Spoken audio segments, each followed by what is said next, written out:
Welcome back all of you. ఈరోజు మనం mission march SSC 2027లో లైట్ లెసన్ సంబంధించిన కంప్లీట్ ఆన్సర్స్ చూద్దాం. క్వశ్చన్ బ్యాంక్ గవర్నమెంట్ ఇచ్చిన ఇంపార్టెంట్ క్వశ్చన్స్ ఇవి. Let's start. So light lesson అమ్మా, most important lesson for 10th class. చూడండి, overall 50 మార్క్స్లో అప్రాక్సిమేట్లీ ఎన్ని మార్క్స్ వస్తున్నాయి? పబ్లిక్ ఎగ్జామ్కి 4 మార్క్ క్వశ్చన్స్ 2 వస్తాయి. ఒక 2 మార్క్ క్వశ్చన్, ఒక 1 మార్క్ క్వశ్చన్ వస్తుంది. రైట్, ఉన్న 3-4 మార్కుల క్వశ్చన్లో 2-4 మార్కుల క్వశ్చన్ ఈ లెసన్ నుంచి వస్తున్నాయి. సో గుర్తుపెట్టుకోండి, ఒకటేమో రే డయాగ్రామ్ వస్తుంది, కంపల్సరీ రే డయాగ్రామ్ వస్తుంది. ఇంకొకటేమో టేబుల్ క్వశ్చన్ కానీ లేకపోతే జనరల్ క్వశ్చన్ కానీ ఒకటి వస్తుంది. సో మ్యాక్సిమం టేబుల్ క్వశ్చన్ కానీ లేకపోతే ప్యాసేజ్ ఇచ్చి 4 క్వశ్చన్స్ అడగడం కానీ చేస్తారు. అండ్ 2 మార్క్ క్వశ్చన్స్లో 2 మార్క్ క్వశ్చన్స్ 3 ఉన్నాయి మనకి. ఆ 3లో ఒకటి ఇదే వస్తుంది. అండ్ 8 ఉన్న 1 మార్క్ క్వశ్చన్స్లో ఒక 1 మార్క్ క్వశ్చన్ కూడా వస్తుంది. క్లియర్? సో గుర్తుపెట్టుకోండి. సో వీటి ఆన్సర్స్ క్లియర్గా మీకు డిస్ప్లే చేస్తాను. అండ్ ఎక్స్ప్లెయిన్ చేసి ఆన్సర్స్ కూడా డిస్ప్లే అవుతాయి. అవి కూడా చూసుకొని జాగ్రత్తగా నోట్ చేసుకోండి. Okay, let's start with the first question. Draw a ray diagram of image formed when object is placed in front of a concave mirror అన్నాడు. సో మీ దగ్గర ఆల్రెడీ డయాగ్రామ్స్ ఉండొచ్చు, టెక్స్ట్ బుక్లో డైరెక్ట్ ఇన్ డీటెయిల్గా ఇచ్చాడు. Right, questions చూసుకుని జాగ్రత్తగా try చేయండి. దీని ఆన్సర్ డిస్ప్లే అవుతుంది. సో నేను అన్ని డయాగ్రామ్లు కలిపి ఒకే ఫోటోలో చూపిస్తాను, దాన్ని బట్టి మీరు టాలీ చేసుకోండి. అది ఇన్ఫినిటీ అడిగాడా, బిట్వీన్ C and F అడిగాడు. రైట్, సో అందులోనే ఉంటాయి, జాగ్రత్తగా చూసుకోండి ఆన్సర్స్ వాటికి. ఓకే, సో సెకండ్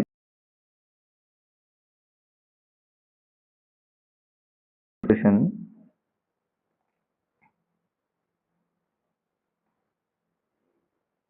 సెకండ్ కూడా రే డయాగ్రామ్ అండి. Draw a ray diagram of image formed when the object is placed in front of a concave mirror. మళ్ళీ concave mirror, ఇందాక కాన్కేవ్ మిర్రర్, ఇప్పుడు కూడా కాన్కేవ్ మిర్రర్.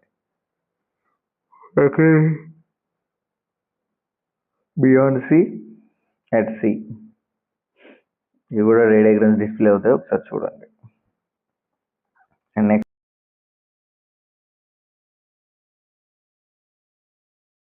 థర్డ్ క్వశ్చన్ కూడా చూసారు అనుకోండి. Third question కూడా రే డయాగ్రామే. సో చెప్పాను మీకు ఒక రే డయాగ్రామ్ క్వశ్చన్ వస్తుంది అని చెప్పి. 12 ప్రశ్న AB. 12th Aలో మనకి రే డయాగ్రామ్ వస్తుంది. 12th Bలో మనకి అంటే ఒక ఫిజిక్స్ క్వశ్చన్, దానికి చాయిస్ ఏమో కెమిస్ట్రీ క్వశ్చన్ రావాలి. ఫిజిక్స్ నుంచి రే డయాగ్రామ్ వస్తే కెమిస్ట్రీకి ఆపోజిట్ మనకి యాసిడ్స్ అండ్ బేసిస్ నుంచి కానీ మెటల్స్ అండ్ నాన్ మెటల్స్ నుంచి కానీ ఒక డయాగ్రామ్ వస్తుంది. చూద్దాం. సో ఇక్కడ ఏమి ఇచ్చాడు? Third question, draw ray diagram of image formed when the object is placed in front of a by convex lens అని ఇచ్చాడండి. ఏ లెన్స్? బై కాన్వెక్స్ లెన్స్ అని ఇచ్చేసాడు. సో ఇది కూడా రే డయాగ్రామ్ వస్తుంది. సో ఓకే, డిస్ప్లే అవుతుంది, జాగ్రత్త చూడండి ఒకసారి. ఇది కూడా ట్రై చేయండి. ఓకే.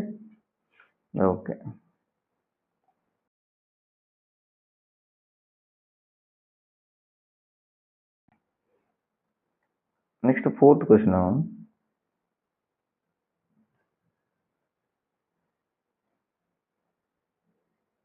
ఫోర్త్ క్వశ్చన్ ఏమంటున్నాడంటే వాడు, అరుణ్కి ఏం కావాలంట? వర్చువల్ అండ్ ఎరెక్ట్ ఇమేజ్ కావాలంట.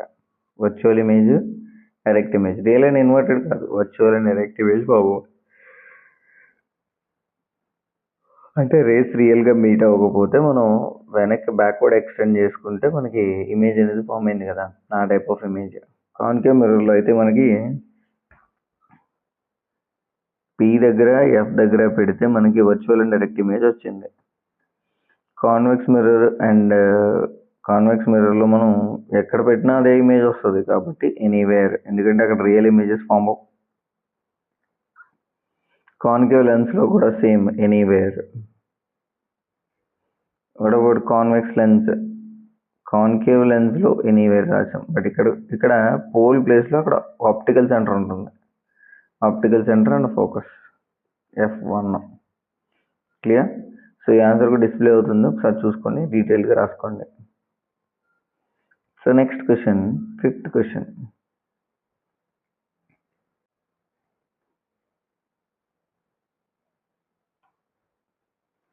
ఫిఫ్త్ క్వశ్చన్ ఏమన్నాడంటే reflection has many useful applications. రిఫ్లెక్షన్కి చాలా అప్లికేషన్స్ ఉన్నాయంట. అయితే రిఫ్రాక్షన్కి ఏమైనా 4 డైలీ లైఫ్ ఎగ్జాంపుల్స్ రాయండి అని అడుగుతున్నాడు. రిఫ్లెక్షన్ అడగలేదు, రిఫ్రాక్షన్కి రాయండి అని అడుగుతున్నాడు. రైట్. సో రిఫ్రాక్షన్కి రిఫ్రాక్షన్ ఎక్కడ వాడతారు? డే టు డే లైఫ్లో స్పెక్టికల్స్ తెలుసు కదా మనకి. స్పెక్టికల్స్ దేనికి వాడతారు ఈ స్పెక్టికల్స్ని? To correct the vision. అదే కంటి సమస్యలు ఉన్న వాళ్ళకి, మయోపియా, హైపోమెట్రోపియా ఉన్న వాళ్ళకి ఈ స్పెక్టికల్స్ వాడతారు. అండ్ కెమెరా లెన్సెస్లో మన రైట్ గ్లాసెస్ వాడతాం, అందులో జరిగేది కూడా రిఫ్రాక్షనే. సో దానివల్ల మనకి క్లియర్ పిక్చర్ అనేది కనిపిస్తూ ఉంటుంది అన్నమాట ఫోటోగ్రాఫ్స్ అయితే తీయడానికి. సో మైక్రోస్కోప్స్ ఉంటాయి, మైక్రోస్కోప్స్లో కూడా మనం లెన్సెస్ వాడతాం. ఈ లెన్సెస్ వాడడం వల్ల మైక్రోస్కోప్స్లో ఏమైపోతుందంటే చిన్న చిన్న ఆబ్జెక్ట్స్ని మనం జూమ్ చేసుకుని మరీ చూడగలుగుతాం. అండ్ టెలిస్కోప్స్ ఉంటాయి, టెలిస్కోప్స్ అండ్ బైనాక్యులర్స్ ఉంటాయి కదా. సో వాటి దగ్గర కూడా మనం యూజ్ చేసుకుని మనం ఏం చేస్తామంటే దూరంగా ఉన్న ఆబ్జెక్ట్స్ని జాగ్రత్తగా మనం ఏం చేయగలం, చూడగలుగుతున్నాం అన్నమాట. So these are some of the applications that are related to the refraction. ఇప్పుడు రిఫ్రాక్షన్ ఏం చేస్తుందంటే లైట్ రేని బెండ్ చేస్తుంది అన్నమాట. రైట్. లైట్ రేని బెండ్ చేయడం వల్ల లెన్సెస్ అనేవి ఏం చేస్తాయి, మనకి clear and magnified images form అవుతాయి. చాలా పెద్దగా ఇమేజెస్ అనేవి మనకు కనిపిస్తాయి, క్లియర్ ఇమేజెస్ అవి కూడా. ఓకే, దీని ఆన్సర్ కూడా ఒకసారి డిస్ప్లే అవుతుంది, చూడండి ఒకసారి.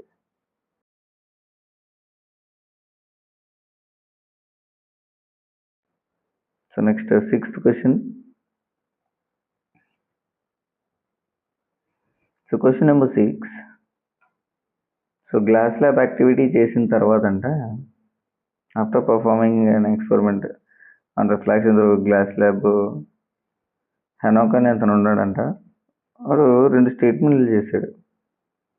The light ray doesn't undergo any refraction during this experiment. ఈ ఎక్స్పెరిమెంట్లో లైట్ రే అనేది అసలు ఎటువంటి బెండ్ అవ్వలేదు అన్నాడు. ఫస్ట్ ఆప్షన్ తప్పు అవుతుంది కదా. అయితే ఇంకోటి ఏమి ఇచ్చాడు, the emergent ray always comes out in the different directions from the incident రే.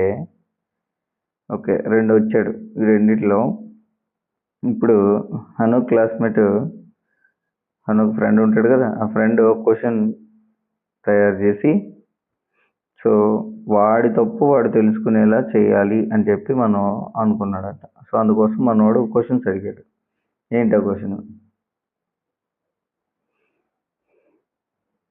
ఏదో ఒక క్వశ్చన్ లేదా 2 క్వశ్చన్స్ రాయండి సరిపోతుంది.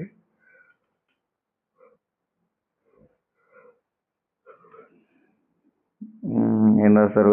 Does light bend when it enters and leaves the glass lab. So ఇలాంటి అంటే గ్లాస్ ల్యాబ్లోకి ఎంటర్ అయ్యి మళ్ళీ బయటకు వచ్చేసిన తర్వాత లైట్ అనేది బెండ్ అవుతుందా అవుదా. రైట్. సో అని చెప్పి ఒక క్వశ్చన్ అడిగాం మనం. రైట్. ఇంకా ఆన్సర్, క్లియర్ ఆన్సర్ మీకు డిస్ప్లే చేస్తాను, ఒకసారి జాగ్రత్తగా చూసుకోండి. ఇది first statement. Does light bend when it enters and leaves the glass lab.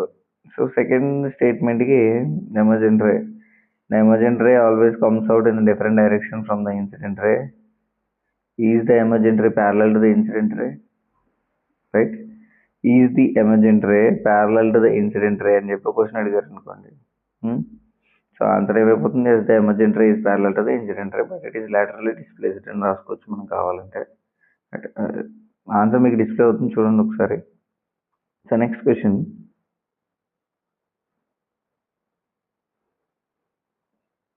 Okay, 7th question. ఈ 7th క్వశ్చన్లో మనకి ఈ టైప్ ఆఫ్ క్వశ్చన్స్ అనేవి చాలా ఇంపార్టెంట్ అండి. రైట్. మనకి రే డయాగ్రామ్ అయిపోయిన తర్వాత మనకి టేబుల్ ఇచ్చి 4 క్వశ్చన్స్ అడుగుతాడు ఎక్కువ. చాలా జాగ్రత్తగా చూసుకోవాలి మీరు కూడా. సో ఇప్పుడు మనకి ఏమడిగాడు, what is the speed of light in ruby అని అడిగేశాడు. మనకి ఫార్ములా తెలుసు, రిఫ్రాక్టివ్ ఇండెక్స్ ఫార్ములా N=C/V అని తెలుసు. రైట్. సో దీని నుంచి V=C/N అవుతుంది. So ruby speed of light in ruby అంటే V వాల్యూ కనుక్కోవాలి. ఓకే, రూబీలో మనకి చూడండి ఇక్కడ వాల్యూ ఇచ్చారు కదా, ఇది N అవుతుంది. N=1.71 అవుతుంది. సి వాల్యూ ఆడు ఇచ్చేసాడు, స్పీడ్ ఆఫ్ లైట్ ఈజ్ 3 × 10⁸ తీసుకోండి అని ఆడు ఇచ్చేసాడు. సో ఇప్పుడు మనం క్యాలిక్యులేషన్స్ చేస్తే ఫార్ములా గుర్తుంది కదా, v = c/n. ఆ ఫార్ములా వాడదాం. v = c ప్లేస్లో ఎంత పెడతాం, 3 × 10⁸ డివైడెడ్ బై 1.71. ఇప్పుడు ఏం చేద్దాం, పైన కింద ఈ 2 డిజిట్లు పంపించేశారనుకోండి, పైన ఇక్కడ 100తో కింద కూడా 100తో మల్టిప్లై చేసామనుకోండి, మనం పైన 300 171. సో 171 టేబుల్లో 300ని డివైడ్ చేస్తే మనకి ఆన్సర్ అప్రాక్సిమేట్లీ 1.75 వస్తుందండి. మీరు డివైడ్ చేసి చూడండి, 171 టేబుల్లో 300ని ఇలా డివైడ్ చేసి చూడండి, మీకు ఇదే ఆన్సర్ వస్తుంది, 1.75. సో పక్కన 10⁸ ఉంది కదా, మరి ఇంటూ 10⁸ అవుతుంది అన్నమాట. సో ఆన్సర్ ఎంత వస్తుంది, ఫస్ట్ది 1.71 × 10⁸ అవుతుంది అన్నమాట. సారీ 75 × 10⁸. సో అది speed of light in ruby మాట. So next calculate the speed of light in air అని అడిగాడు మళ్ళీ. సో మళ్ళీ ఇది టకటక చేసేయచ్చు. v = తెలిసింది కదా మీకు already, speed of light in vacuum ఎంత, 3 × 10⁸ డివైడెడ్ బై 1.0003, 3 సార్లు. సో మొత్తం ఎంత పెట్టి మల్టిప్లై చేయాలి, ఇప్పుడు 10,000తో మల్టిప్లై చేస్తే పైన కింద కూడా అంతే నెంబర్తో మల్టిప్లై చేయాలి. అప్పుడు ఏమవుతుంది నెంబరు, 31234 డివైడెడ్ బై 10003. ఎప్పుడైతే రెండింటిని డివైడ్ చేసామో మనకు ఆన్సర్ ఎంత వస్తుందంటేనండి, అప్రాక్సిమేట్లీ 2.99 వస్తుందండి, ఇంటూ 10⁸ వస్తుంది. రైట్, ఆన్సర్ అదే 2.99 × 10⁸ వస్తుంది అన్నమాట. Next question, third question, in which material medium light travels fastest అని అడిగాడు. ఇందులో ఫాస్ట్గా ట్రావెల్ అవుతుంది, ఎయిర్లో ట్రావెల్ అవుతుంది ఫాస్ట్గా. రైట్, దేనికైతే రిఫ్రాక్టివ్ ఇండెక్స్ అనేది తక్కువ ఉంటుందో అందులో లైట్ యొక్క స్పీడ్ ఎక్కువగా ఉంటుంది. దేనికైతే రిఫ్రాక్టివ్ ఇండెక్స్ అనేది ఎక్కువగా ఉంటుందో అందులో లైట్ యొక్క స్పీడ్ చాలా తక్కువగా ఉంటుంది, గుర్తుపెట్టుకోవాలి. Okay, next, which material medium the speed of light is least అని అడిగాడు. చెప్పాను కదా, ఎక్కడైతే ఉంటుందో అక్కడ, అంటే బెంజిన్లో speed of light. Okay, benzene కన్నా ఇంకో నెంబర్ ఉంది, క్షమించాలి, రూబీ ఉంది కదా, రైట్, 1.71. సో రూబీలో లీస్ట్ ఉంటుంది. ఓకే, దీని ఆన్సర్ డిస్ప్లే అవుతుంది చూడండి. నెక్స్ట్ క్వశ్చన్ చూద్దాం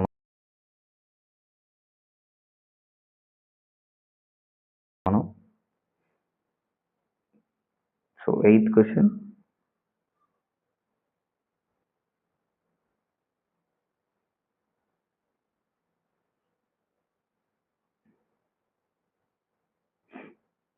మనకి టేబుల్ ఇది డైరెక్ట్ క్వశ్చన్. ఇంకా చూడండి, ఎక్కడ పెడితే మనకి ఇమేజ్ అనేది ఫోకస్ దగ్గర వస్తుంది, ఇన్ఫినిటీ దగ్గర పెట్టాలి. ఇన్ఫినిటీ దగ్గర పెడితే ఫోకస్ దగ్గర వస్తుంది. మనకి ఏ టైప్ ఆఫ్ ఇమేజ్ వస్తుంది, హైలీ డిమినిష్డ్ పాయింట్ సైజ్ వస్తుంది. And type of image is real and invert. Beyond C పెడితే ఇమేజ్ అనేది సికి ఎఫ్కి మధ్యలో వస్తుందండి, బిట్వీన్ సి అండ్ ఎఫ్. ఇది రియల్ అండ్ ఇన్వర్టెడ్. ఎక్కడ పెడితే బియాండ్ సి వస్తుంది మనకి, రివర్స్ అవుతుంది, బిట్వీన్ సి అండ్ ఎఫ్ ఇక్కడ రాయాలి, సి అండ్ ఎఫ్ దగ్గర పెడితే బియాండ్ సి వస్తుంది. ఇక్కడ డిమినిష్డ్ వస్తే ఇక్కడ మాత్రం ఎన్లార్జ్డ్ ఇమేజ్ వస్తుంది. ఇక్కడ పోల్కి ఫోకస్కి మధ్యలో పెడితే మనకి బిహైండ్ ద మిర్రర్ వస్తుంది. బట్ వర్చువల్ అండ్ ఎరెక్ట్, ఇందాక క్వశ్చన్ అడిగాడు కదా, virtual and erect image form అవ్వాలంటే ఆబ్జెక్ట్ని ఎక్కడ పెట్టాలి అని, బిట్వీన్ పి అండ్ ఎఫ్ అక్కడ రాసాం. సో ఇక్కడ వర్చువల్ అండ్ ఎరెక్ట్ ఇమేజ్ వస్తుంది. రైట్, సో దీని క్లియర్ ఆన్సర్ డిస్ప్లే అవుతుంది చూడండి ఒకసారి.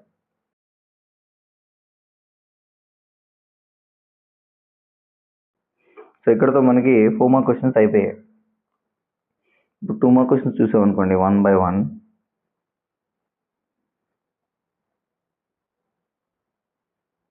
Mark questions. Light travels with the same speed in any medium. ప్రతి మీడియంలోనూ లైట్ ఒకటే స్పీడ్తో వెళ్తుంది అని వరుణ్ స్టేట్మెంట్ చేశారంట. అయితే ఏమైనా 2 క్వశ్చన్స్ అడిగి అతన్ని అతని యొక్క తప్పుని అతనే తెలుసుకునేలా తయారు చేయండి. 2 క్వశ్చన్లు అడుగుతున్నాడు. సో మీకు నచ్చిన క్వశ్చన్స్ ఏమైనా తయారు చేయొచ్చు. Does light travel at the same speed in air, water and glass అని? Why does light bend when it enters glass from air?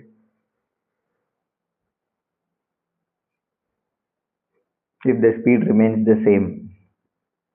So ఇలాంటి క్వశ్చన్స్ ఏమైనా 2 ఆన్సర్ డిస్ప్లే అవుతుంది చూడండి అన్నిటికి కలిపి. So design a simple experiment to show refraction at home. ఏమైనా simple experiment design చేయండి అని అడుగుతున్నాడు. సో మనకి తెలిసిన యాక్టివిటీయే.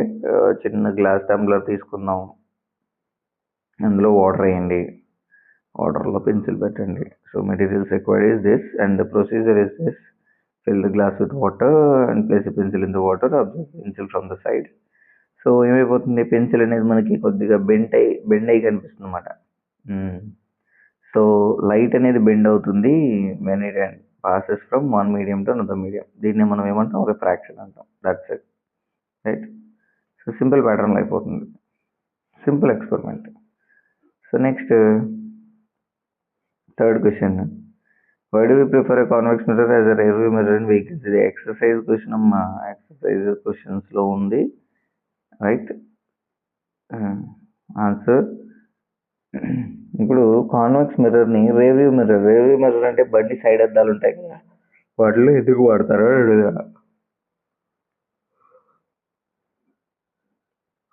మనకి బ్యాక్ సైడ్ ఏవైతే ఉన్నాయో ఇమేజెస్ అన్ని చాలా క్లియర్గా కనిపిస్తాయి అన్నమాట. అంటే పెద్ద ఫీల్డ్ కవర్ అవుతుంది. ఇందులో పెద్ద లారీ అయినా సరే మొత్తం పట్టేస్తుంది ఇందులో, ఎందుకంటే మనకి చాలా చిన్ని ఇమేజెస్ అనేవి అందులో కనిపిస్తాయి. ఎక్కువ వ్యూ అనేది కనిపిస్తుంది మనకి బ్యాక్ సైడ్ వ్యూ.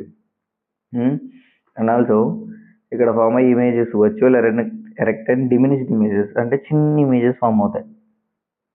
సో దీనివల్ల డ్రైవర్ అనేవాడు వెనకాల ఉన్న ఆబ్జెక్ట్స్ని చాలా క్లియర్గా చూడగలుగుతూ ఉంటాడు. అంటే సైడ్ తిరగాలంటే ఎవరు వస్తున్నారు ఏంటి ఒక క్లారిటీ వస్తుంది మనకి, రైట్. సో అందుకోసం మనం రేర్ వ్యూ మిర్రర్స్లో మనం కాన్వెక్స్ మిర్రర్స్ని వాడతాం. Okay, next write any 2 applications of concave mirrors. Concave mirrors ఎక్కడెక్కడ వాడతారు అని అడుగుతున్నాడు. కాన్కేవ్ మిర్రర్స్ షేవింగ్ మిర్రర్స్లో వాడతారు. అంటే జూమ్ అయిన ఇమేజ్ కనిపిస్తున్నప్పుడు క్లియర్గా షేవ్ చేసుకోవడానికి పనిచేస్తుంది. అండ్ వెహికల్ హెడ్ లైట్స్ ఇలాంటి వాటిల్లో మనకి రిఫ్లెక్టర్స్ ఉంటాయి అన్నమాట. ఆ రిఫ్లెక్టర్స్ ఏం చేస్తాయంటే లైట్ని మొత్తం డిస్పర్స్ అయ్యి ఎక్కువ దూరం వెళ్ళేలా చేస్తుంది. సో అందుకోసమే మనకి హెడ్ లైట్ వెహికల్స్లో అండ్ టార్చెస్లో రిఫ్లెక్టర్స్ ఉంటాయి కదా సైడ్ ప్యానల్, అక్కడ మనం వాడుతూ ఉంటాం అన్నమాట కాన్కేవ్ మిర్రర్స్ని. సో ఈ కాన్కేవ్ మిర్రర్స్ ఏం ప్రొడ్యూస్ చేస్తాయి, magnified images at short distances and parallel beams of light.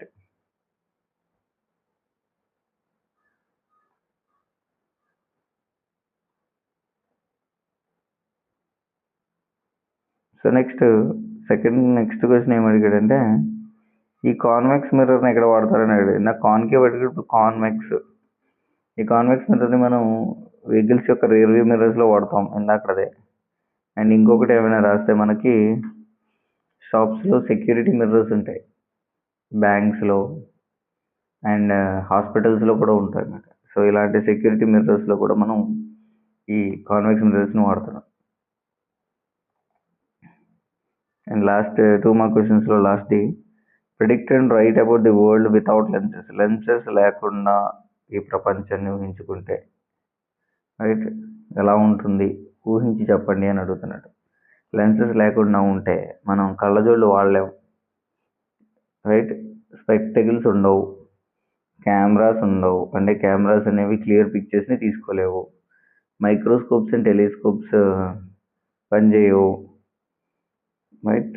And doctors అనేవాళ్ళు మన టీత్ని కానీ మెనీ మెడికల్ ఇన్స్ట్రుమెంట్స్ని వాడుకోవడానికి ఛాన్స్ ఉండదు. మన టీత్ జూమ్ అవ్వాలంటే లెన్సెస్ కావాలి, ఇవేం లెన్సెస్ లేవు కదా ఇప్పుడు మరి, రైట్. సో సైంటిఫిక్ రీసెర్చ్ కానీ స్పేస్ ఎక్స్ప్లోరేషన్ కానీ రైట్ దూరం ఉన్న వాటిని చూడాలి కదా మరి, ఇవేమీ కూడా అవ్వదు. సో లెన్సెస్ చాలా ఎసెన్షియల్ మనకి, దేనికి clear and very small and distant ఆబ్జెక్ట్స్ని చూడడానికి కూడా లెన్సెస్ని వాడతాం. Clear. So these are all some of the uses.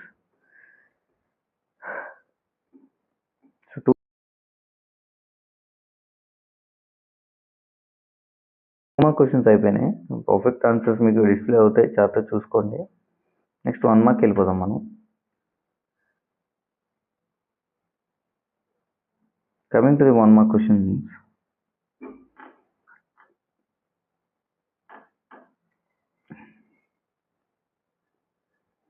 కీర్తి ఏం చెప్తుందంటే concave mirror will be used as rear view mirror అని అడుగుతుంది. కాన్కేవ్ మిర్రర్ని రియర్ వ్యూ మిర్రర్లో వాడుతా అంటున్నారు.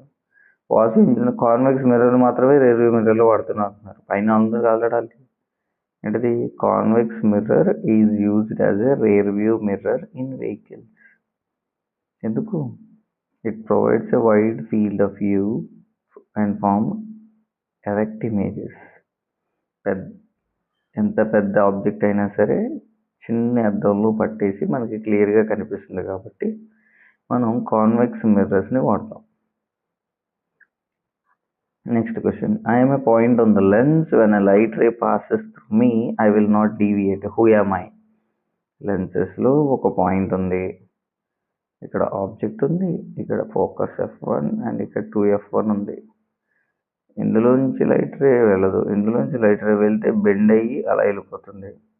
సో ప్యారలల్గా వెళ్తే దీనికి తగిలి వెళ్ళిపోతుంది. బట్ ఆప్టికల్ సెంటర్ నుంచి ఎప్పుడైతే లైట్ రే వచ్చి పడుతుందో అది బెండ్ అవ్వకుండా స్ట్రైట్గా వెళ్ళిపోతుంది. So the answer is optical centre.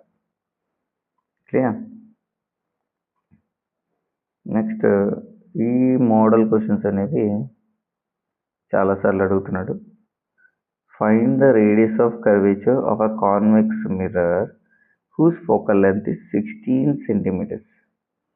So radius of curvature కనుక్కోమన్నాడు. సో మనకి ఫార్ములా ఏంటి? R is equal to 2F అనే ఫార్ములా మనకు తెలుసు కదా. సో వాడు ఫోకల్ లెంత్ F ఇచ్చేసాడు, ఎంత ఇచ్చాడు? 16 ఇచ్చాడు. So R is equal to 2 × 16 ఎంత అవుతుంది? 32 centimeters. అయిపోయింది, రైట్? సో గుర్తుపెట్టుకోవాలి జాగ్రత్తగా మీరు.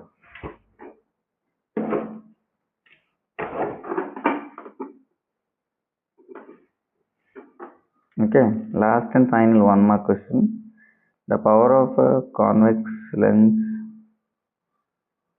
having the focal length is 50 centimeters.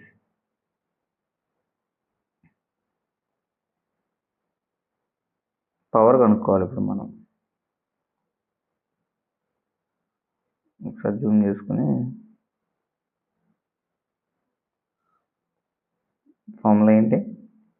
Power is equal to 1/F అండి. ఓకే, ఇంకో ఫార్ములా కూడా ఉంది మనకి, 100/F ఉంది. సో ఇప్పుడు మనం 100 ఫోకల్ లెంత్ ఎంత ఇచ్చాడు? 50 ఇచ్చాడు. 50 1s are 2s answer +2. Power యొక్క యూనిట్స్ అనేవి డయాప్టర్స్ అండి, సెంటీమీటర్స్ అని పెట్టారు, డి అని పెట్టుకోవాలి డయాప్టర్స్, రైట్? +2 డయాప్టర్స్. ఎప్పుడైతే +2 వచ్చిందో మనకి ఏ లెన్స్ వాడుతున్నాడు అక్కడ? కాన్వెక్స్ లెన్స్ వాడుతున్నాడు అని అర్థం. ఓకేనా? So positive power indicates convex lens, it's a converging lens అన్నమాట. సో క్లియర్ ఆన్సర్స్ మీకు డిస్ప్లే అవుతాయి చూడండి. ఇప్పుడు మనకి రైజింగ్ స్టార్స్ అయినాయి, నెక్స్ట్ షైనింగ్ స్టార్ అన్నమాట.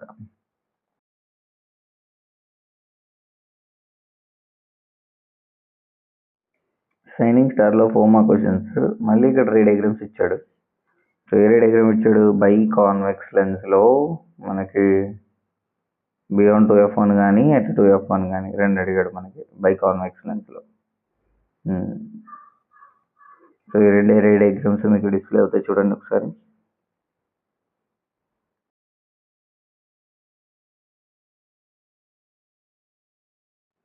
Next question.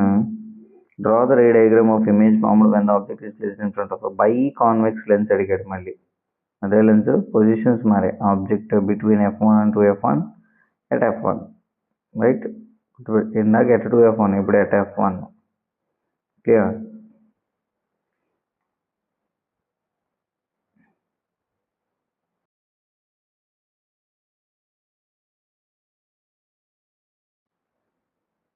Next question number 3.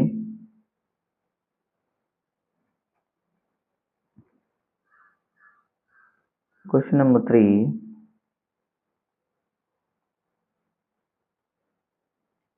So draw a neat label diagram of the formation of image of the మళ్ళీ convex lens అడిగాడు. మళ్ళీ కాన్వెక్స్ లెన్సే, right. So F2 and 2F2 దగ్గర కానీ 2F2 దగ్గర కానీ ఉంటుంది. సో ఇది కూడా డిస్ప్లే అవుతుంది, చూసుకోండి ఒకసారి జాగ్రత్తగానే, రైట్.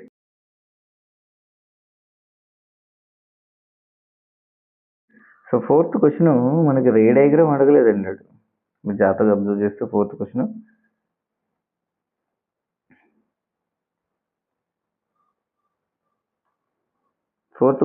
మన దగ్గర కాన్వెక్స్ లెన్స్ ఉంది. సో ఆబ్జెక్ట్ ఎక్కడ పెట్టుంది? అది 2F దగ్గర పెట్టుందంట, బియాండ్ 2F1 దగ్గర పెట్టుంది అనుకోండి. ఇప్పుడు ఎటు మూవ్ అయితే మనకి first real and enlarged image వస్తుంది.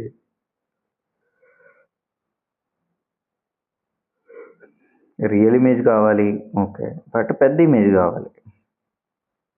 అప్పుడు అది F1కి 2F1కి మధ్యలో పెట్టామనుకోండి, పెద్ద ఇమేజ్ వస్తుంది, బట్ రియల్ ఇమేజ్ వస్తుంది. So real image but same size రావాలంటే ఎగ్జాక్ట్గా 2F1 దగ్గర పెట్టాలి. 2F1 దగ్గర పెట్టామనుకోండి, real and same size image వస్తుంది, ఫస్ట్ది సెకండ్ది. And coming to the third, virtual and enlarged image కావాలి మనకి. వర్చువల్ అండ్ ఎన్లార్జ్డ్ ఎప్పుడు పెట్టాలి మనం? ఇప్పుడు వర్చువల్ అండ్ ఎన్లార్జ్డ్ ఇమేజ్ కావాలంటే మనం ఆప్టికల్ సెంటర్కి అండ్ ఫోకస్ F1కి మధ్యలో పెట్టాలి, రైట్. అప్పుడే మనకి వర్చువల్ అండ్ ఎన్లార్జ్డ్ ఇమేజ్ వస్తుంది. Highly diminished and point size image రావాలంటే మనం ఇన్ఫినిటీ దగ్గర పెట్టాలి, రైట్. సో మనకి రే డయాగ్రామ్స్ మీద ఎంత పట్టుంటే అంత ఈజీగా ఆన్సర్స్ చేయొచ్చు. చాలా జాగ్రత్తగా చూసుకోవాలి మీరు, క్లియర్. సో నెక్స్ట్, రీసెంట్గా మనకి రైజింగ్ స్టార్లో ఉన్నట్టు ఇందులో కూడా ఒక టేబుల్ ఇచ్చాడు. ఆ టేబుల్ని ఒకసారి జాగ్రత్తగా చూద్దాం. Question number 5. ఇక్కడ వివేక్ అనే అతను ఏ ఇమేజ్ ఫామ్ చేద్దాం అనుకున్నాడంట? Enlarged image. అక్కడ వర్చువల్ అండ్ డైరెక్ట్ ఇమేజ్ అనుకున్నాడు, బట్ ఇక్కడేమో ఎన్లార్జ్డ్ ఇమేజ్, అంటే పెద్ద ఇమేజ్ని ఫామ్ చేద్దాం, కాకపోతే ఎన్లార్జ్డ్ ఇమేజ్ని ఫామ్ చేద్దాం అనుకున్నాడు. కొన్ని వచ్చు, ఎక్కడ పెడితే వస్తుంది? కాన్కేవ్ మిర్రర్లో సికి ఎఫ్కి మధ్యలో పెడితే మనకి ఎన్లార్జ్డ్ ఇమేజ్ వస్తుంది, ఓకే. దీంతో పాటు మనం ఎగ్జాక్ట్ F దగ్గర పెట్టినా కూడా ఎన్లార్జ్డ్ ఇమేజ్ వస్తుంది, ఇబ్బంది ఏం లేదు. కాన్వెక్స్ మిర్రర్లో అయితే అవ్వదు, అన్ని చిన్న ఇమేజెస్ ఫామ్ అవుతాయి. కాన్వెక్స్ లెన్స్లో కూడా చిన్న చిన్న ఇమేజెస్ ఫామ్ అవుతాయి తప్ప ఎన్లార్జ్డ్ ఇమేజ్ ఫామ్ అవుతుంది. మళ్ళీ కాన్వెక్స్ లెన్స్లో F1కి 2F1కి మధ్యలో పెడితే ఎన్లార్జ్డ్ ఇమేజ్ వస్తుంది, దాంతోపాటు ఎగ్జాక్ట్ F1 దగ్గర పెట్టినా కూడా ఎన్లార్జ్డ్ ఇమేజ్ వస్తుంది, ఇబ్బంది లేదు మనకి, clear, right. Okay, next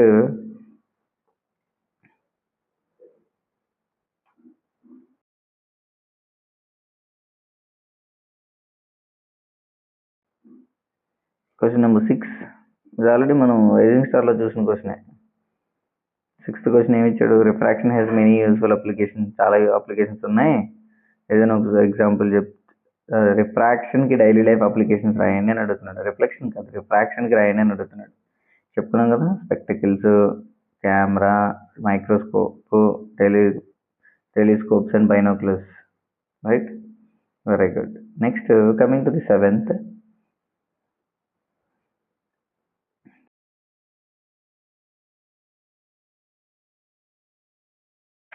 table ఇచ్చాడండి, జాగ్రత్త చూడండి. టేబుల్ ఇందాక టేబుల్ ఇచ్చి క్వశ్చన్ అడిగాడు, అది కూడా 7th క్వశ్చన్. ఇప్పుడు కూడా టేబుల్ ఇచ్చి క్వశ్చన్ అడిగాడు అనమాట. సో టేబుల్ ఏమి ఇచ్చాడు? Air, water, benzene and diamond, okay.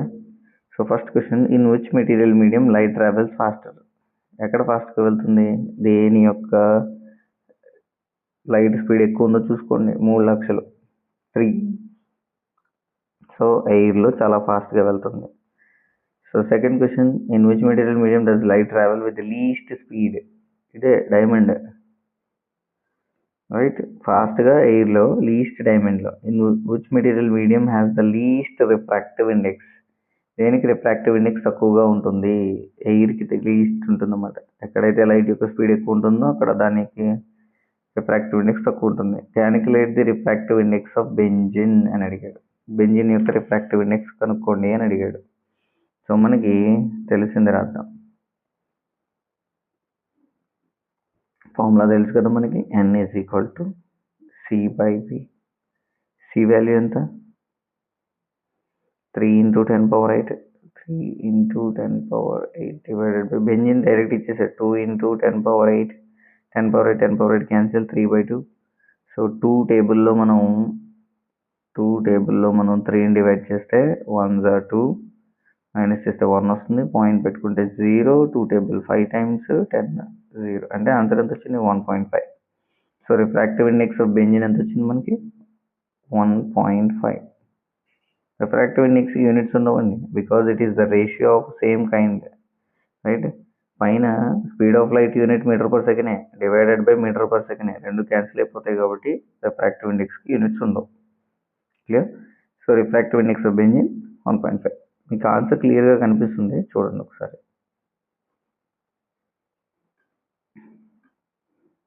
Next question, fill the table following that is related to convex lens అన్నాడు. సో ఇందాక ఒక టేబుల్ ఇచ్చాడు, ఇప్పుడు అదే ఇచ్చాడు, కాకపోతే కొన్ని చేంజెస్ చేశాడు. జాగ్రత్త చూడండి. బియాండ్ 2f1 ఉందంట. ఇమేజ్ ఏమి వస్తుంది అక్కడ f2కి 2f2కి మధ్యలో ఉంటుంది. సైజ్ అనేది డిమినిష్డ్ అయిపోతుంది. నెక్స్ట్ 2f2 దగ్గర ఉంటే ఎక్కడ వస్తుంది ఇమేజ్ అట్ 2f1. మళ్ళీ ఇక్కడ రియల్ అండ్ ఇన్వర్టెడ్ వస్తుంది. సో f1 అండ్ 2f1 దగ్గర ఉంటే ఇక్కడ బియాండ్ 2f1 అండి 2f2 ఇమేజ్ ఎక్కడ ఫామ్ అవుతుందో. And nature of the image మళ్ళీ రియల్ అండ్ ఇన్వర్టెడ్. మరి ఇక్కడ వర్చువల్ అండ్ డైరెక్ట్ ఇమేజ్ అన్నాడంటే ఒకటే ఛాన్స్ ఉంది మనకి, optical centre and f1. So size enlarged వస్తుంది, okay, but virtual and direct గుర్తుపెట్టుకోండి. సో దీని క్లియర్ ఆన్సర్ అనేది డిస్ప్లే అవుతుంది, చూసుకోండి ఒకసారి.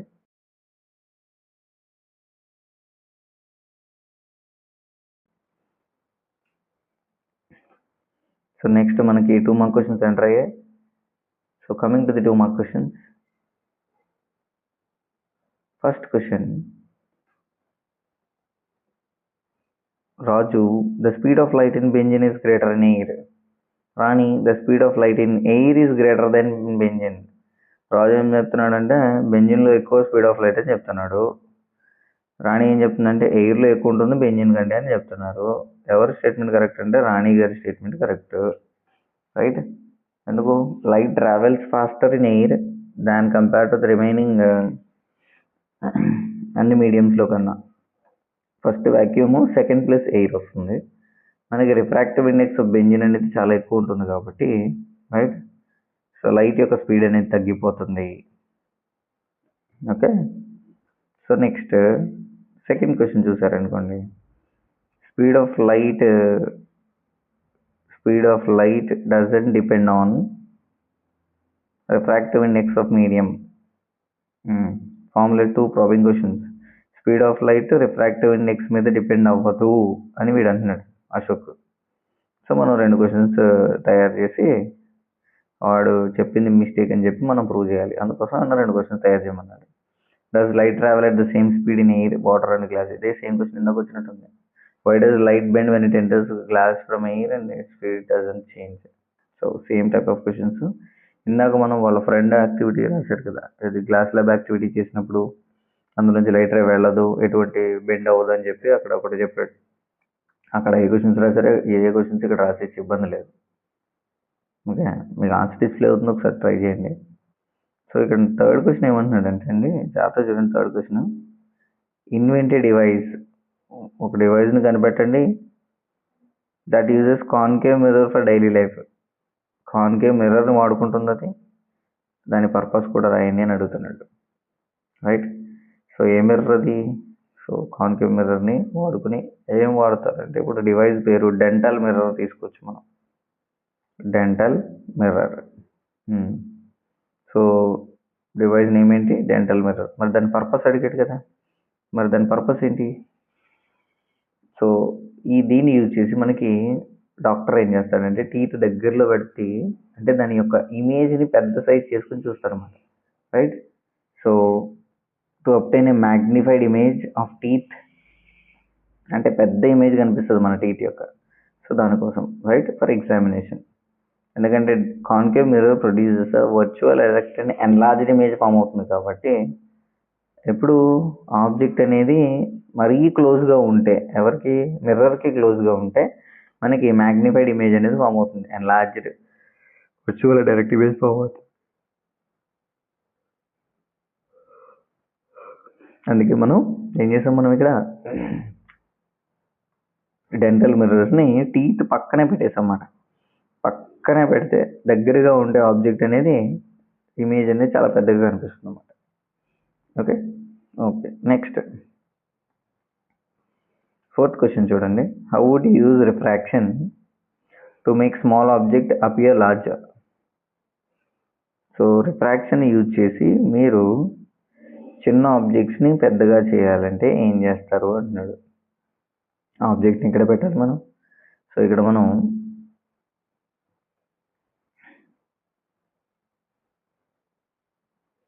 రిఫ్రాక్షన్ అన్నాడు కాబట్టి లెన్సెస్లోకి వెళ్ళిపోవాలి మనం. ఓకే, ఏ లెన్స్ వాడదాం? ఇందాక దగ్గరగా పెట్టడం కోసం కాన్కేవ్ మిర్రర్ వాడాం, ఇక్కడ కూడా దగ్గరగా పెట్టడం కోసం కాన్వెక్స్ లెన్స్ వాడదాం. కాన్వెక్స్ లెన్స్, ఈ కాన్వెక్స్ లెన్స్ దగ్గరలో పెట్టేశారనుకోండి ఎన్లార్జ్డ్ పెద్ద ఇమేజ్ అనేది ఫామ్ అవుతుంది అనమాట. Which means object has to be placed between optical centre and principal focus, రెండింటికి మధ్యలో పెట్టాలి. మధ్యలో పెడితే మనకి ఇమేజ్ అనేది చాలా పెద్దగా కనిపిస్తుంది అన్నమాట. క్లియర్? నెక్స్ట్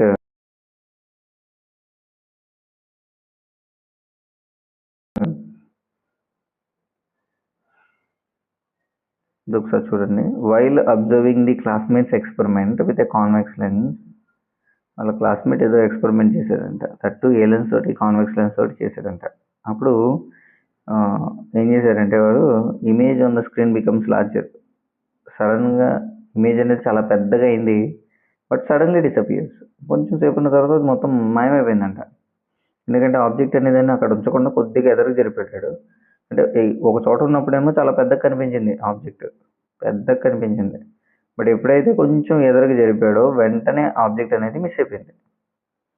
సో అంటే వాటి పొజిషన్స్ ఎక్కడ ఉండొచ్చు ఒకసారి మీరు ఆయన ఆన్సర్స్ అని అడుగుతున్నాడు, రైట్? సో మీరు జాగ్రత్తగా అబ్జర్వ్ చేశారనుకోండి, మనం ఆబ్జెక్ట్ని ఎక్కడ పెడతాం, ఎక్కడి నుంచి అంటే ఇన్ఫినిటీని స్టార్ట్ చేస్తాం, ఇలా ఫ్రంట్కి తీసుకొస్తూ ఉంటాం. సో ఎప్పుడైతే ఫోకస్ దగ్గరికి వచ్చిందో ఫోకస్ దగ్గరికి వచ్చే ముందు వరకు కూడా చాలా పెద్ద ఇమేజ్ అనేది ఫామ్ అవుతూ ఉంటుంది అన్నమాట. దాని ఇమేజ్ చాలా పెద్దగా అవుతుంది. ఎప్పుడైతే ఫోకస్ దాటి ఎదరికి వెళ్ళిందో మనకి ఏమైపోతాయంటే అక్కడ రియల్ ఇమేజ్ ఫామ్ అవుతుంది, వర్చువల్ అండ్ డైరెక్ట్ ఇమేజెస్ వచ్చేస్తాయి కాబట్టి ఆ ఇమేజ్ అనేది డిసపియర్ అయిపోతుంది. So the object has reached the principal focus of the convex lens. అందుకే అది ఏమైపోయింది, ఇమేజ్ అనేది మిస్ అయిపోయింది. ఇమేజ్ ఫోకస్ దగ్గర ఏమో ఇన్ఫినిటీ దగ్గర ఫామ్ అవుతుంది, సో అది మనం డిస్ప్లే చేయలేము. ముందు వరకు ఉన్న ఇవన్నీ కూడా మనకి డిస్ప్లే అవుతాయి. Clear? Okay okay 6th question. Why should we avoid looking directly at the sun through the magnifying glass అని అడిగాడు. మ్యాగ్నిఫైయింగ్ గ్లాస్ నుంచి మనం చూసాం అనుకోండి, సన్ నుంచి వచ్చిన లైట్ రేస్ అన్నీ కూడా ఒక పాయింట్ సోర్స్ దగ్గరకు వచ్చేసి ఒకే పాయింట్ దగ్గర అనేవి తగులుతాయి. ఒకే పాయింట్ దగ్గర అయినప్పుడు అక్కడ నుంచి వచ్చిన మ్యాసివ్ ఎనర్జీ అంతా కూడా ఏమైపోతుంది, హీట్ ఎనర్జీ ఒకే చోట పాయింట్ అవ్వడం వల్ల చాలా ఇబ్బంది అయిపోతుంది. మనకి పేపర్ పెడితేనే పేపర్ అనేది కాలిపోతుంది ఆ హీట్ ఎనర్జీకి. అలాంటిది మనం డైరెక్ట్ సన్ని చూసినప్పుడు, సన్ని చూసిన వెంటనే సన్ నుంచి వచ్చిన లైట్ రేస్ మన కంట్లోకి తగిలి అంతా ఒకే చోట కాన్వర్జ్ అయ్యింది అనుకోండి, రెటీనా దగ్గర ఉన్న లేయర్ అనేది కూడా ఏమైపోతుంది, డ్యామేజ్ అయిపోతుంది. ఎప్పుడైతే డ్యామేజ్ అయిందో మనకి పర్మనెంట్ బ్లైండ్నెస్ అనేది వచ్చే ఛాన్సెస్ చాలా ఎక్కువ ఉంటాయి. సో అందుకే మనం ఏం చేయాలి, సన్ డైరెక్ట్ చూడకూడదు, right? So next, the magnification produced by a plane mirror is +1. So magnification అనేది +1 ఉందంట. ఇది ఏం చెప్తుంది అని అడుగుతున్నాడు, రైట్? ఇమేజ్ అనేది +1 అని ఎప్పుడైతే చెప్పిందో ఇమేజ్ అనేది ఎరెక్ట్ అంటే ఏంటి, అప్రైట్ అంటే ఎలా ఉందో అలాగే కనిపిస్తుంది, అంటే ఆబ్జెక్ట్ ఎలా ఉందో ఇమేజ్ కూడా అదే కనిపిస్తుంది, రైట్? అండ్ +1 అంటే the size of the image is same size కనిపిస్తుంది. ప్లేన్ మిర్రర్లో మనం చూసుకున్నప్పుడు మన ముఖం ఎంత ఉందో అంతే కనిపిస్తుంది కదా, సో అందుకు, right? So next 8th question చూసారనుకోండి. What happens to the light ray travels from denser medium to the rarer medium? ఇప్పుడు మన దగ్గర denser medium and rarer medium ఉంది. ఇక్కడేమో ఎయిర్, ఇక్కడేమో వాటర్ వేసుకొని పోనీ. లైట్ రే డెన్సర్ మీడియం నుంచి రేరర్ మీడియంకి వచ్చేటప్పుడు లైట్ రే అనేది ఈ మధ్యలో ఉన్న నార్మల్కి దూరంగా బెండ్ అవుతుంది అన్నమాట. అంటే it bends away from the normal. ఇప్పుడు అదే సిచ్యువేషన్ వాడు ఒకవేళ రివర్స్లో అడిగాడు, రేరర్ నుంచి డెన్సర్కి వస్తే ఏంటి సిచ్యువేషన్ అని చెప్పి, light ray rarer to denser వస్తే light ray bends towards the నార్మల్కి దగ్గరగా బెండ్ అవుతుంది. క్లియర్? సో ఇప్పుడు మనకి ఆన్సర్ ఏమడిగాడు, డెన్సర్ టు రేరర్ అడిగాడు కాబట్టి it bends away from the normal అని రాసుకుంటాం. క్లియర్? ఆన్సర్స్ అన్ని క్లియర్గా ఉన్నాయి, డిస్ప్లే అవుతాయి, చూసుకుందాం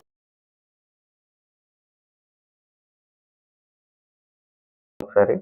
అండ్ 1 మార్క్ క్వశ్చన్స్ చూసేద్దాం. సో 1 మార్క్ క్వశ్చన్స్ ఎన్నో లేవు. సో లాస్ట్ క్వశ్చన్స్ మొత్తం ఎన్ని?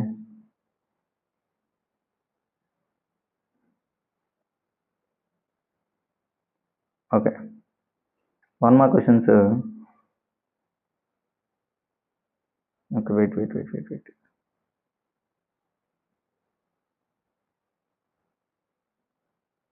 This is it.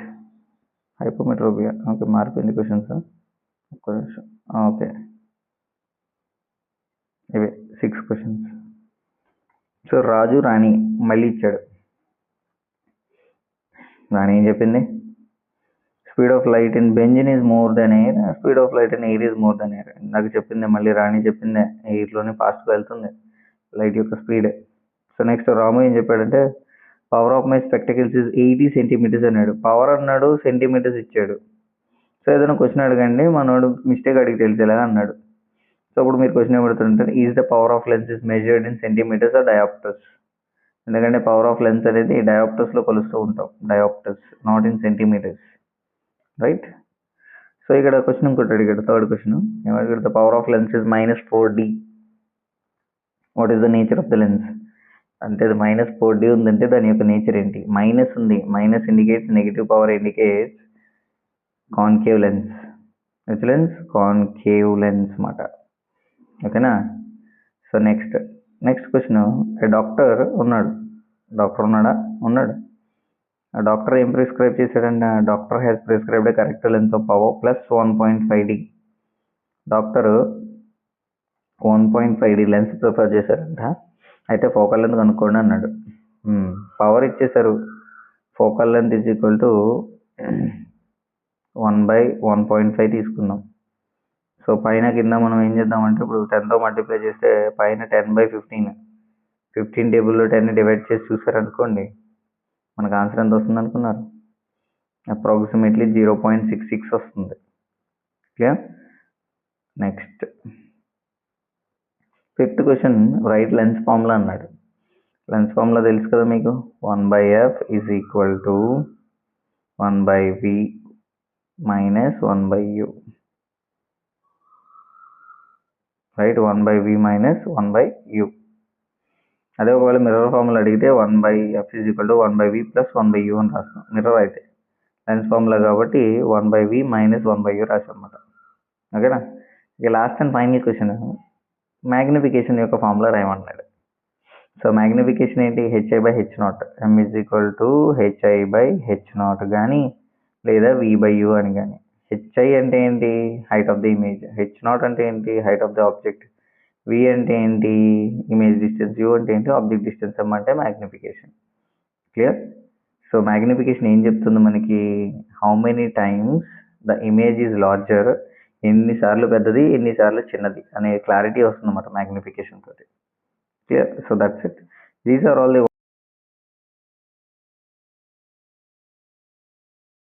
1 mark and 2 marks and 4 mark questions. మన గవర్నమెంట్ అఫీషియల్గా రిలీజ్ చేసిన క్వశ్చన్స్ ఇవి. ఓకేనా? సో జాగ్రత్తగా గుర్తుపెట్టుకోండి, ప్రతి క్వశ్చన్కి మనం ఆన్సర్ డిస్ప్లే అవుతుంది అండ్ ఆల్సో మనం క్లియర్గా ఎక్స్ప్లెయిన్ చేసుకున్నాం కూడా. సో రేపు మనం ఏం చేద్దామంటే కెమికల్ రియాక్షన్స్ అండ్ ఈక్వేషన్స్లో ఉన్న ప్రతి క్వశ్చన్కి విత్ ఆన్సర్స్ ఎక్స్ప్లెయిన్ చేసుకుందాం. Okay, that's it. Thank you.